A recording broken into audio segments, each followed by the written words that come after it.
ಏನು ಇತ್ತೀಚೆಗೆ ಒಂದು ದೇಶ ರಾಜಕಾರಣಕ್ಕೆ ಹೋಗಿದೆ ಸರ್ಕಾರ, ಬಹುಶಃ ಇವರು ಎಚ್ಚೆತ್ಕೊಬೇಕಾಗುತ್ತೆ. ಇದು ಶಾಶ್ವತ ರಾಜಕಾರಣ ಅಲ್ಲ. ಇದು ಮುಂದೊಂದು ದಿವಸ ಒಂದು ಗಾಜು ಮನೆ ಕೂತ್ಕೊಂಡು ಕಲ್ಲು ಹೊಡೆಯೋದು ಇದು ಮಹಾನ್ ತಪ್ಪು ಅನಿಸುತ್ತೆ. ಕಾಂಗ್ರೆಸ್ ಸರ್ಕಾರದಲ್ಲಿ ಒಬ್ಬ ಮಾಜಿ ಮಂತ್ರಿದು ಬಹುಶಃ ಇವರಿಗೆ ತೆರವುಗೊಳಿಸೋಕ್ಕಾಗಲಿಲ್ಲ, ಇನ್ನೂ ಕೂಡ ವಾಯ್ದೆಗಳು ಹಾಕ್ಕೊಂಡು ಬರ್ತಾವ್ರೆ. ಕೋರ್ಟ್ ಕೂಡ ಆದೇಶ ನಡೀತು, ಅವ್ರಿಗೆ SIT ಇಲ್ಲ. ಹೆಸರು ಹೇಳೋದು ಬೇಡ ಅವ್ರ ಹೆಸರು, ಅದು ಕೋಲಾರ ಜಿಲ್ಲೆಯ ಪ್ರಮುಖ ಸಚಿವರದು. ಆದರೆ ಈ ಸರ್ಕಾರಕ್ಕೆ ಸಿಂಹ ಸ್ವಪ್ನಾಗಿದ್ದ ಕುಮಾರಸ್ವಾಮಿ ಅವ್ರದ್ದು ಏಕಾಏಕಿ ಒಬ್ಬ ರೈತನಿಗೆ ನೋಟಿಸ್ ಕೊಟ್ಟು ತೆರವು ಮಾಡ್ತಾರೆ. ನೋಟಿಸ್ ಇಲ್ಲದೆ ಒಂದು ದೇಶ ರಾಜಕಾರಣಕ್ಕೆ ಈ ಸರ್ಕಾರ ಹೊರಟಿದೆ. ಇದು ಮುಂದೊಂದು ದಿವಸ ಜನ ತಕ್ಕ ಉತ್ತರ ಕೊಡ್ತಾರೆ ಅಂತ ನಮ್ಮ ಅಭಿಪ್ರಾಯವಾಗಿ ತಿಳಿಸ್ತೀನಿ. ಪಕ್ಕ ಇವತ್ತಿನ ದಿವಸ ಸ್ಟಾರ್ಟ್ ಆಗಿದೆ, ದೇಶ ರಾಜಕಾರಣ ಸ್ಟಾರ್ಟ್ ಆಗಿದೆ. ಬಹುಶಃ ಇದು ಎಲ್ಲೋಗಿ ನಿಲ್ಲುತ್ತೆ ಅನ್ನೋದು ಕೂಡ ಗೊತ್ತಿಲ್ಲ. ಒಂದು ಜಮೀನಿಗೋಸ್ಕರ, ಒಂದು ತೆರವುಗೋಸ್ಕರ ಒಂದು SIT ಸರ್ಕಾರ ರಚನೆ ಮಾಡಿ ಬೇರೆ ಯಾವುದಕ್ಕೂ ಇಲ್ಲ. ಇದು ಕುಮಾರಸ್ವಾಮಿ ಇದಕ್ಕೆ ಒಂದು SIT ಸರ್ಕಾರ ರಚನೆ ಮಾಡಿ ಇವ್ರು ಹೋಗ್ತಾ ಇದ್ದಾರೆ ಅಂತ ಬಹುಶಃ ಇದು ಎಲ್ಲೋಗಿ ನಿಲ್ಲುತ್ತೆ ಅನ್ನೋದನ್ನ ಕಾದು ನೋಡಬೇಕಾಗುತ್ತೆ. ಬಹುಶಃ ಅವರು ಮುಖ್ಯಮಂತ್ರಿ 2 ಸಾರಿ ಮುಖ್ಯಮಂತ್ರಿ ಆಗಿದ್ದರು. ಬಹುಶಃ ದಾಖಲಾತಿ ರೆಡಿ ಮಾಡ್ಕೋಬೇಕು, ಎಷ್ಟೊತ್ತು ಬೇಕಿತ್ತು ಅವ್ರಿಗೆ ಗೊತ್ತಿಲ್ವೇ?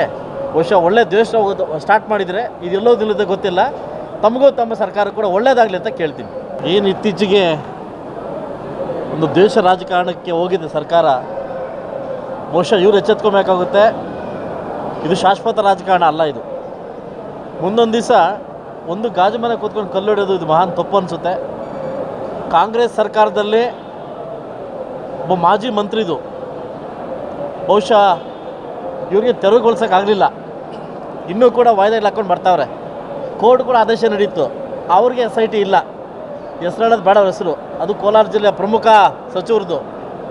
ಆದರೆ ಈ ಸರ್ಕಾರಕ್ಕೆ ಸಿಂಹ ಸ್ವಪ್ನಾಗಿದ್ದ ಕುಮಾರಸ್ವಾಮಿ ಅವ್ರದ್ದು ಏಕಾಏಕಿ ಒಬ್ಬ ರೈತನಿಗೆ ನೋಟಿಸ್ ಕೊಟ್ಟು ತೆರವು ಮಾಡ್ತಾರೆ. ನೋಟಿಸ್ ಇಲ್ಲದೆ ಒಂದು ದೇಶ ರಾಜಕಾರಣಕ್ಕೆ ಈ ಸರ್ಕಾರ ಹೊರಟಿದೆ. ಇದು ಮುಂದೊಂದು ದಿವಸ ಜನ ತಕ್ಕ ಉತ್ತರ ಕೊಡ್ತಾರೆ ಅಂತ ನಮ್ಮ ಅಭಿಪ್ರಾಯವಾಗಿ ತಿಳಿಸ್ತೀನಿ. ಪಕ್ಕ ಇವತ್ತಿನ ದಿವಸ ಸ್ಟಾರ್ಟ್ ಆಗಿದೆ, ದೇಶ ರಾಜಕಾರಣ ಸ್ಟಾರ್ಟ್ ಆಗಿದೆ. ಬಹುಶಃ ಇದು ಎಲ್ಲೋಗಿ ನಿಲ್ಲುತ್ತೆ ಅನ್ನೋದು ಕೂಡ ಗೊತ್ತಿಲ್ಲ. ಒಂದು ಜಮೀನಿಗೋಸ್ಕರ, ಒಂದು ತೆರವುಗೋಸ್ಕರ ಒಂದು SIT ಸರ್ಕಾರ ರಚನೆ ಮಾಡಿ ಬೇರೆ ಯಾವುದಕ್ಕೂ ಇಲ್ಲ. ಇದು ಕುಮಾರಸ್ವಾಮಿ ಇದಕ್ಕೆ ಒಂದು SIT ಸರ್ಕಾರ ರಚನೆ ಮಾಡಿ ಇವ್ರು ಹೋಗ್ತಾ ಇದ್ದಾರೆ ಅಂತ ಬಹುಶಃ ಇದು ಎಲ್ಲೋಗಿ ನಿಲ್ಲುತ್ತೆ ಅನ್ನೋದನ್ನ ಕಾದು ನೋಡಬೇಕಾಗುತ್ತೆ. ಬಹುಶಃ ಅವರು ಮುಖ್ಯಮಂತ್ರಿ 2 ಸಾರಿ ಮುಖ್ಯಮಂತ್ರಿ ಆಗಿದ್ದರು. ಬಹುಶಃ ದಾಖಲಾತಿ ರೆಡಿ ಮಾಡ್ಕೋಬೇಕು, ಎಷ್ಟೊತ್ತು ಬೇಕಿತ್ತು ಅವ್ರಿಗೆ ಗೊತ್ತಿಲ್ವೇ? ಬಹುಶಃ ಒಳ್ಳೆ ದೇಶ ಸ್ಟಾರ್ಟ್ ಮಾಡಿದರೆ ಇದು ಎಲ್ಲೋಗಿ ನಿಲ್ಲುತ್ತೆ ಗೊತ್ತಿಲ್ಲ. ತಮಗೂ ತಮ್ಮ ಸರ್ಕಾರ ಕೂಡ ಒಳ್ಳೇದಾಗಲಿ ಅಂತ ಕೇಳ್ತೀನಿ. ಏನು ಇತ್ತೀಚೆಗೆ ಒಂದು ದೇಶ ರಾಜಕಾರಣಕ್ಕೆ ಹೋಗಿದೆ ಸರ್ಕಾರ, ಬಹುಶಃ ಇವರು ಎಚ್ಚೆತ್ಕೊಬೇಕಾಗುತ್ತೆ. ಇದು ಶಾಶ್ವತ ರಾಜಕಾರಣ ಅಲ್ಲ. ಇದು ಮುಂದೊಂದು ದಿವಸ ಒಂದು ಗಾಜು ಮನೆ ಕೂತ್ಕೊಂಡು ಕಲ್ಲು ಹೊಡೆಯೋದು ಇದು ಮಹಾನ್ ತಪ್ಪು ಅನಿಸುತ್ತೆ.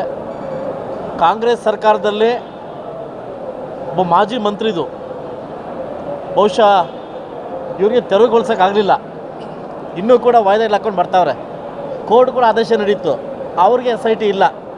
ಹೆಸರು ಹೇಳೋದು ಬೇಡ ಅವ್ರ ಹೆಸರು, ಅದು ಕೋಲಾರ ಜಿಲ್ಲೆಯ ಪ್ರಮುಖ ಸಚಿವರದು.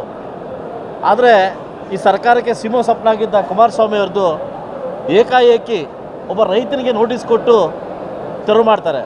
ನೋಟಿಸ್ ಇಲ್ಲದೆ ಒಂದು ದೇಶ ರಾಜಕಾರಣಕ್ಕೆ ಈ ಸರ್ಕಾರ ಹೊರಟಿದೆ. ಇದು ಮುಂದೊಂದು ದಿವಸ ಜನ ತಕ್ಕ ಉತ್ತರ ಕೊಡ್ತಾರೆ ಅಂತ ನಮ್ಮ ಅಭಿಪ್ರಾಯವಾಗಿ ತಿಳಿಸ್ತೀನಿ. ಪಕ್ಕ ಇವತ್ತಿನ ದಿವಸ ಸ್ಟಾರ್ಟ್ ಆಗಿದೆ, ದೇಶ ರಾಜಕಾರಣ ಸ್ಟಾರ್ಟ್ ಆಗಿದೆ. ಬಹುಶಃ ಇದು ಎಲ್ಲೋಗಿ ನಿಲ್ಲುತ್ತೆ ಅನ್ನೋದು ಕೂಡ ಗೊತ್ತಿಲ್ಲ. ಒಂದು ಜಮೀನಿಗೋಸ್ಕರ, ಒಂದು ತೆರವುಗೋಸ್ಕರ ಒಂದು SIT ಸರ್ಕಾರ ರಚನೆ ಮಾಡಿ ಬೇರೆ ಯಾವುದಕ್ಕೂ ಇಲ್ಲ. ಇದು ಕುಮಾರಸ್ವಾಮಿ ಇದಕ್ಕೆ ಒಂದು SIT ಸರ್ಕಾರ ರಚನೆ ಮಾಡಿ ಇವ್ರು ಹೋಗ್ತಾ ಇದ್ದಾರೆ ಅಂತ ಬಹುಶಃ ಇದು ಎಲ್ಲೋಗಿ ನಿಲ್ಲುತ್ತೆ ಅನ್ನೋದನ್ನ ಕಾದು ನೋಡಬೇಕಾಗುತ್ತೆ. ಬಹುಶಃ ಅವರು ಮುಖ್ಯಮಂತ್ರಿ 2 ಸಾರಿ ಮುಖ್ಯಮಂತ್ರಿ ಆಗಿದ್ದರು. ಬಹುಶಃ ದಾಖಲಾತಿ ರೆಡಿ ಮಾಡ್ಕೋಬೇಕು, ಎಷ್ಟೊತ್ತು ಬೇಕಿತ್ತು ಅವ್ರಿಗೆ ಗೊತ್ತಿಲ್ವೇ? ಬಹುಶಃ ಒಳ್ಳೆ ದೇಶ ಸ್ಟಾರ್ಟ್ ಮಾಡಿದರೆ ಇದು ಎಲ್ಲೋಗಿ ನಿಲ್ಲುತ್ತೆ ಗೊತ್ತಿಲ್ಲ. ತಮಗೂ ತಮ್ಮ ಸರ್ಕಾರ ಕೂಡ ಒಳ್ಳೇದಾಗಲಿ ಅಂತ ಕೇಳ್ತೀನಿ. ಏನು ಇತ್ತೀಚೆಗೆ ಒಂದು ದೇಶ ರಾಜಕಾರಣಕ್ಕೆ ಹೋಗಿದೆ ಸರ್ಕಾರ, ಬಹುಶಃ ಇವರು ಎಚ್ಚೆತ್ಕೊಬೇಕಾಗುತ್ತೆ. ಇದು ಶಾಶ್ವತ ರಾಜಕಾರಣ ಅಲ್ಲ. ಇದು ಮುಂದೊಂದು ದಿವಸ ಒಂದು ಗಾಜು ಮನೆ ಕೂತ್ಕೊಂಡು ಕಲ್ಲು ಹೊಡೆಯೋದು ಇದು ಮಹಾನ್ ತಪ್ಪು ಅನಿಸುತ್ತೆ.